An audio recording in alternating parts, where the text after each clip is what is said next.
Assalamualaikum warahmatullahi wabarakatuh.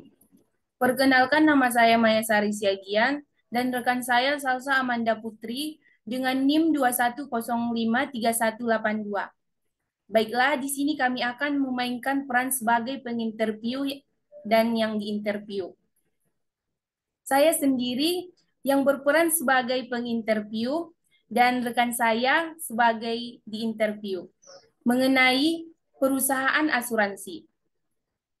Sebelumnya bisa diperkenalkan dulu namanya saudara. Baiklah, perkenalkan saya Salsa Amanda Putri. Baiklah, langsung saja kepada intinya. Yang pertama, menurut saudara, apa manfaat dari memiliki asuransi? Eh, Menurut saya, manfaat dari memiliki asuransi, tak sedikit dari kita yang masih meragukan manfaat dari asuransi tersebut. Meski perusahaan yang menyediakan layanan ini semakin banyak dengan produk yang beragam. Manfaat asuransi secara umum menurut saya sendiri, seperti memberikan ketenangan dan rasa aman dalam hidup secara jangka panjang. Selanjutnya dapat digunakan untuk tabungan berinvestasi dan meminimalisir kerugian karena biaya dan manfaat didistribusikan dengan lebih adil, serta bisa dijadikan sebagai jaminan kredit. Selanjutnya, bagaimana cara memilih asuransi yang tepat bagi saudara? Eh, Otoritas jasa keuangan ini memilih asuransi yang tepat. Menurut saya, seperti jangan memilih produk asuransi karena promo dan hadiah yang ditawarkan atau karena terpaksa. Kebanyakan dari kita semua banyak yang memiliki promo karena dinilai itu lebih murah dan hadiahnya yang menggiurkan untuk kita memiliki asuransi tersebut. Yang kedua, menurut saya, pilihlah produk asuransi sesuai dengan kebutuhan. Yang ketiga, pilih premi asuransi yang sesuai dengan kemampuan finansial kita sendiri. Selanjutnya, pastikan agen asuransi yang membantu mengurus pembelian produk asuransi adalah agen yang memiliki sertifikat, bukan agen yang ilegal. Baiklah, selanjutnya, apa saja risiko yang ditanggung perusahaan asuransi? Risiko asuransi adalah ketidakpastian akan terjadinya suatu peristiwa yang dapat menimbulkan kerugian finansial bagi kita sendiri.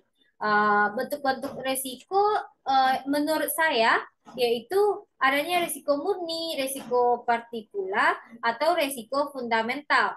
Nah, patut kita ketahui bahwa tidak semua risiko dapat kita asuransikan. Di sini, risiko yang ditanggung perusahaan asuransi tergantung dari jenis asuransi yang kita beli, seperti kesehatan, kendaraan, dan hunian. Akan tetapi pada umumnya, risiko yang dapat diasuransikan meliputi risiko yang dapat diukur dengan nilai uang. Eh, Risiko homogen, yaitu risiko yang sama dan cukup banyak dijamin oleh asuransi. Dan yang terakhir menurut saya, resiko yang tidak bertentangan dengan hukum. Perusahaan asuransi ini bukanlah perusahaan yang kecil. Jadi, membahas tentang perusahaan ini, seberapa luas asuransi, jaringan rekanan perusahaan asuransi tersebut. Pertanyaan ini biasanya menjadi pertanyaan tentang asuransi yang berhubungan dengan kemudahan bertanggung untuk mendapatkan perawatan seperti asuransi kesehatan dan perbaikan seperti asuransi kendaraan. Untuk mengetahui, kita dapat melihat bagian jaringan rumah sakit dan bengkel. Nah, dari rekanan dari perusahaan asuransi yang kita pilih di situs resmi perusahaan. Cakupan rumah sakit atau bengkel rekanan juga dapat menjadi salah satu standar kredibilitas perusahaan asuransi. Bila kita mendaftar, tanyakan secara rinci terkait dengan seberapa luas jaringan rekanan tersebut. Apabila kita memiliki rumah sakit atau bengkel favorit, tanyakan apakah rumah sakit dan bengkel tersebut terdaftar dalam daftar rekanan perusahaan asuransi tersebut. Kita kan diwajibkan asuransi. Nah, Pertanyaan saya, berapa biaya premium yang harus dibayar dan lama kewajiban pembayarannya?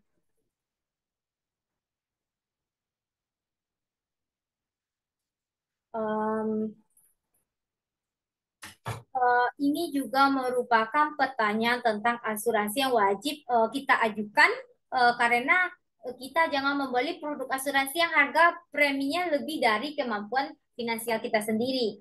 Sebagai informasi, menurut saya besaran premi ditentukan oleh perusahaan asuransi berdasarkan jumlah atau nilai pertanggungan. Untuk harga premi tiap perusahaan asuransi bermacam-macam. Umumnya tergantung dari jenis barang yang diasuransikan, jenis alat pengangkut barang atau alat transportasi yang digunakan, dan cara penyimpanan serta pengaturan barang dalam proses pengangkutan. Sementara khusus pada asuransi jiwa, beberapa faktor yang mempengaruhi besaran premi diantaranya usia tertanggung, kebiasaan merokok, dan riwayat kesehatan. Untuk pertanyaan terakhir, apa yang terjadi jika telat atau gagal membayar premi? uh, Telat itu biasanya karena lupa, sibuk, atau faktor lainnya yang sering terjadi pada kita semua.